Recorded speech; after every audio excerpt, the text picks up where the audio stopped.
Hello, welcome to Jelina's house. This is little Ilva. This is the one you always hear in the background. Yap, yap, yap, yap, yap, yap. Every time I start talking, she starts barking. Well, I just wanted to introduce you to my little bestie. Say hello. Wave, Ilva. Say hello. She's trying to be shy on camera. She's really not shy at all. Anyway, her name, like I said, is Ilva, which is Celtic for little wolf. I think that's really cool, you know. We wanted something in Celtic, so that's how we came up with Ilva. But anyway, this segment is not about my bestie, because trust me, I can go on all day about this thing, okay? My little sweetie pie. But today is going to be about chalk paint. I'm going to try to give you a few little tips on chalk paint today and what I've learned in past experiences with chalk paint. So I'm going to give you 2 recipes that I use all the time, and you're going to get the same result with both recipes. And I'm going to walk you through the steps on how I do it. I get a lot of people asking me, how do I do my furniture? You know, what is my recipes for chalk paint? So I'm going to try to help you out today with that. So let's get started, guys. Okay, guys, I want to go over a few things with you with these 2 chalk recipes before I give them to you. I want to tell you what you can do with chalk paint. Okay, anything in your house, you can paint, okay? If you see it, you can paint it, okay?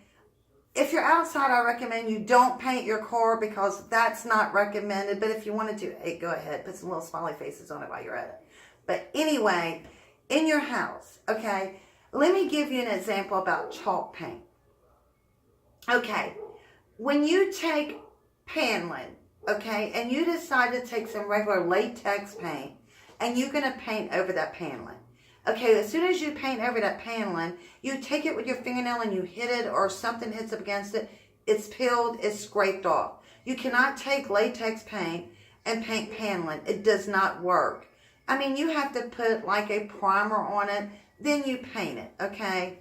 With chalk paint, you do not do that. Chalk paint, you stick it right on that paneling, it's going to stick. Chalk paint will stick to anything that's got real high gloss on it, a real tough shine finish. You do not have to sand it or anything like that. When you're painting something that's got a real big shine, like somebody has used high glosses and stuff like that, so it's really smooth and shiny. If you use regular latex paint, it's not going to stick to that. One thing about the amazing thing about chalk paint is whatever you put chalk paint onto, it's going to stick. So if you buy this piece of furniture, you go flea marketing and you find this piece of furniture that you absolutely love, but it's got like 4 layers of paint on it. Look, you do not have to sand it down. If you feel like you just really do not want to sand that, you don't have to. Mix up your chalk paint. You can put that on there and it will stick, and it's just like you distressed it. It was just like you got it brand new out of the store. You do not have to sand it if you do not feel like it, okay? Chalk paint works in amazing ways. For instance, everybody at least has painted mason jars. At one time or another, they've painted some kind of jars. Okay, I'm going to explain something to you today that I found out that I've done many moons. This has got blue on the outside of it, so I mean inside of it, so it's tinted. Mason jars are glass. They're see-through. So when you put your chalk paint over your mason jar and then you sand it, you're going to get boring, clear glass. How boring is that? Stick your paint inside of it, shake it around really good, cover the thing really, really good. And then put your chalk paint on the outside of it. And when you sand it, you're going to get your color inside and your color outside. It's going to give you a two-tone. It's going to give you a pop rather than just looking at the glass. Well, I am the shell collector on the beach, on the islands. No matter where I'm at, I got my little bucket, and I look like the hideous woman digging to China. I mean, you see me, my head's popped up, and I'm covered in sand because I love collecting shells and driftwood. So on my travels, I'm always collecting these shells and driftwood. Well, I have 1 trillion shells, and I'm like, what the crap am I going to do with all of these shells? And so when I was doing this room, I just got done doing this dining room a few months back. And I'm like, I really need something to put my shelves in. Because what I did was I did a coastal feel because I live on the bay. So I wanted to have the coastal feel. And I'm like, what the heck am I going to put my shelves in? And then I thought about it. A kitchen plate. You know a kitchen plate is china. It is so shiny, it's china. I'm painting that sucker with chalk paint. I did. Dug my plate out of my kitchen. Well, you know, they come in sets of 6 and they come in sets of 8. Well, now I'm down 1. Who cares? Paper plates work fine, okay? Paint the suckers. You ain't got to wash them all the time. You throw them in the trash, whatever. Anyway, I painted this plate. I put my first color on, and then I put my second color on, and then I took my handy dandy 100 grout sandpaper that I love because it's got grip. You know, if you use a fine sandpaper, it's not going to work as well when you're trying to distress your stuff. So look, I painted this plate. It's stuck. Look, you can hit it, you can do whatever. It ain't coming off. My candles. I had my house done in this Tuscany, which everybody at one time was doing the Tuscany, the thing was in, right? So all my candles, my mirrors, everything was Tuscany, okay? So look, I repainted my candle. This is porcelain. Repainted it. See, this was one solid color. You can do it. This was wood. This was a stained wood. And all I did was put my color on, put another color on it, and sanded it. Now I got my little distressed. You know, you can paint anything. These vases. This vase here. This vase here was hideous. It was old, white looking, nasty looking. I painted it because I needed to match whatever I was doing. And I didn't want to go out and buy everything brand new because if you continue to do that, every several years, you're loading everything up and you're taking it to Goodwill because now you're starting something new. Paint what you have and what you can work with in your room, whatever you're in. You know, paint it. And then find you a few pieces that you want to change your room with. You know, shop online at all the major home stores. You know, Hobby Lobby, wherever you shop at. And find your pictures that you like. That's going to be your inspiration for your room. And like your pieces, your statues, whatever, your furniture, you know, get your big pieces and then work around that. You don't have to go out and buy everything brand new. Just create what you have and repaint it. You can repaint anything. And once you repaint it, you're like, geez, I really love this. You know, it's amazing what chalk paint can do. Okay, let's get on to the chalk paint. I've kept you long enough because I talk way too much. Just ask my husband. I just cannot stop talking. Okay, here we go. The first recipe is the sanded grout. I know, right? Sanded. You get it? That's why it's called sanded grout, because it's got sand in it. Okay. Oh, geez. I got a whole one. I just got this crap all over me. Anyway, my bag busted. So that's why it's in a Ziploc bag. I needed somewhere to put it, so I put this. It was full, and that's how much I've used of it, so much of it. I keep this bag in my art room, and I keep my other bag out in my shed because I use this for my paintings also. Like whatever I'm doing, my jewelry. I mean, I use it for everything. Okay, with the sanded grout, let me tell you a little secret and make sure you don't make this mistake. When you go and you buy your sanded grout, make sure you have white sanded grout, the bisque, the ivory. Do not get beige. Do not get red colors. Do not get any of those colors. Make sure it's white, okay? Because if you're doing distressing, shabby chic, or whatever you're doing in your design, you do not want to have color in it. And the reason why is that you go and you buy you some white paint, or you go and you buy you some pastel colors, and you go and you put your grout in it and say you got red grout, and you put that red grout in that white paint. Well, when you start mixing it around, you got a brick color. Then you're aggravated at yourself because now you got to go buy more paint and you got to go buy some more sanded grout. So Remember, make sure you get the white grout, okay? The sanded grout recipe, you're going to see when you paint, I like using a foam brush. You can use a regular paintbrush. It doesn't matter. I just prefer a foam brush. I find that using this, it works really well. Okay, when you put it on, you're going to find little bitty chalk balls on whatever you're painting. That is no big deal because you're going to take your sandpaper and you're going to knock it down anyway because you're doing a distress, a rustic, shabby chic, something around that line anyway because you're using chalk paint. So you're going to get a little, you know, the little chalk balls. Okay, if you're mixing this, I mix 1 to 2 cups at a time. I do not mix more than that.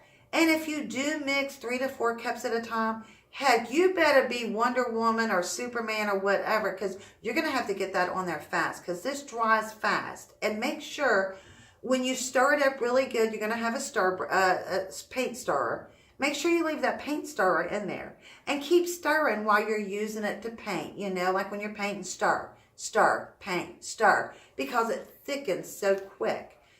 If you use more than 2 cups at a time, you know, now listen, you're really, really fast. You know, you want it to turn out right. So you don't want to get in a hurry. So I recommend you can use how much you want. That's just what I do. I do 1 to 2 cups at a time, and then I mix up more because it dries so fast. But this leaves little chalk balls on whatever you're painting, and it gives a little different texture to whatever you're painting. So this is good for like your candles, you know, like if you want to paint your plates. If you want a really good distress, I would recommend the sanded grout. Okay, the next recipe is the plaster of Paris. This is the one that I use too all the time. I use both of these equally.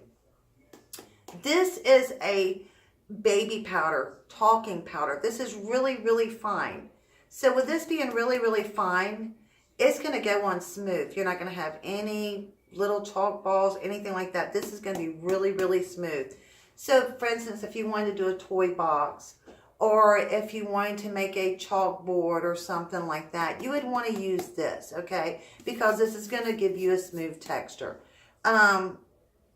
This goes on well on anything also. If you're doing your furniture, whatever. So remember, this is smooth, and this is going to give you little chalk balls, okay? Either way, it all depends on, you know, what project you're working on. But on my plaster of Paris, a lot of people use tap water to mix it with. I'm going to give you this recipe, and I'm going to show you how I do it. And I'm going to show you the difference, and I'm going to do a little sample for you. The plaster of Paris, when I mix mine with a lukewarm water, not hot water, lukewarm water. And the reason I mix mine with lukewarm water is because when you're stirring it up, it gets a really good creamy feel. The cold water will work just as fine too. I just prefer the lukewarm water. But this is a real easy recipe to mix up, and the grout is a real easy recipe to mix up. Now I'm going to move on, and I'm going to show you how I mix my grouts. I'm going to do both of them for you. I'm going to mix them up. And then I'm going to do a sample board for you, just to give you an idea of what they look like on one versus the other one. So let's get started there, guys. Okay, you're going to need 1 cup of paint. Your sanded grout. You're going to need 2 tablespoons. Mix up 2 tablespoons to 1 cup of sanded grout. I'm going to leave it at the end of my video so you can go back and find the recipe. And I use a foam brush. It don't matter what kind of brush it is. Like I said, you can have a regular brush or whatever. But we're going to start it. I'm going to do a demo on a board and show you what it looks like. So let me get my sanded grout in there. I've already put 1 tablespoon in there. Here's the 2nd tablespoon. Just dump it in there. Stir it up. Just stir it up. And like I said, make sure when you're painting, you keep stirring with your paint stirrer, which This is like a shutter. I like tore apart a shutter, so I got like 100 little shutter boards that I use for my little paint stars. They work out perfect as a paint star, right? That's what I said. My husband's like, what the crap are you doing? Called me a hoarder. I'm like, I'm not a hoarder. I'm going to use it. Come on. So anyway, I got my paint stirred up. And I usually let it sit for like a minute, But, don't let it sit no longer than that because, like I said, this is a real fast drying. Because you use this for grout. Like when you're grouting your floors, this is what you use. So you want to go to the tile department in your hardware stores or wherever, and that's where you're going to find this at. So go wherever your tile is, and that's where the grout's going to be. But make sure it's sanded grout. So I got it sanded. I got it mixed up. Stick my brush in there. See what the brush looks like? It's nice and kind of, it's really good texture. And all I do is I take my board, and I just put it on there. Now you see the little balls? You can see the little chalk balls, maybe if I can get a little closer. You see them? But it don't matter because you're going to sand that off anyway. So you're going to put your first layer on. And then if that's what you're going to do, let it dry, put your candle on there. And then put your second layer on there and then sand it. But if you just wanted to distress the wood like this, you just kind of like rough it. Just hit it in spots and like lightly rough it. And you can wipe it down with a paper towel. And that'll give you more like a pickled look. But this is what I'm talking about. The little bitty, let's see. See, there's some little balls right there. Okay, that's the difference in this paint, okay? Now we're going to move on to the plaster of Paris and how that goes on. But you really can't tell the difference. See how smooth this went on too? I mean, that's what I'm saying. I love both of these recipes. But now I'm going to mix up the plaster of Paris. And I'm going to show you how that works, okay? Okay, guys, I've already mixed up my plaster of Paris, okay? The recipe for this, I'm going to leave at the end of my video. But you're going to need 2 cups of latex paint, okay? You're going to need 5 tablespoons of this. You're going to need 3 tablespoons of water. 5 tablespoons of this, 3 tablespoons of water. Mix it well. It's going to mix real creamy. It's going to be a nice little texture. I let this set between 3 to 5 minutes before I start using it on a project, okay? Like I said before, if you want to do like a headboard or, a coffee table or a table and you want a smooth finish, you want to use the plaster of Paris, okay? If you're doing a sign, the farmhouse signs, anything with a real rustic feel that you want it really distressed, you want to use the chalk paint. So remember that. Okay, I've already got my paint mixed up, and I let it set for about 5 minutes. And it's going to go on real creamy. I've already put one on. Look how creamy that is. Real nice, smooth. You get that real smooth texture. There's no lumps. There's none of that. This is going to be smooth. Okay. Like I said, if you want it rustic, if you're making signs and stuff and you want that rustic look, you want to use the sanded grout. Sanded grout, plaster. There's really not a whole lot of difference. This is just smooth. This is rough. So that gives you an example of whatever you're planning on doing. Pieces of furniture. If you're doing furniture, you want the smooth. If you're doing signs, farmhouse signs and stuff like that, you want rustic, okay? You want the sanded grout. But like I said, you can get this at any hardware store, any craft store you can get this. The sanded grout, you really need to go to a home store, Home Depot, Lowe's, anywhere like that's going to carry it. And like I said again, go to where the tile is, the flooring. Go into the flooring department, and this is where you're going to find this. And you're going to find this in your paint department at Home Depot. But anyway, I hope I helped you out. If you have any questions, leave them at the bottom, and hopefully I can get back to you on it. And this is just my way of doing it. I'm not an expert. I've just been doing it a long time. I'm just trying to help you out here. So, I hope this helped you. If you like my video, please subscribe. And have a great day. Mwah! Thank y'all so much.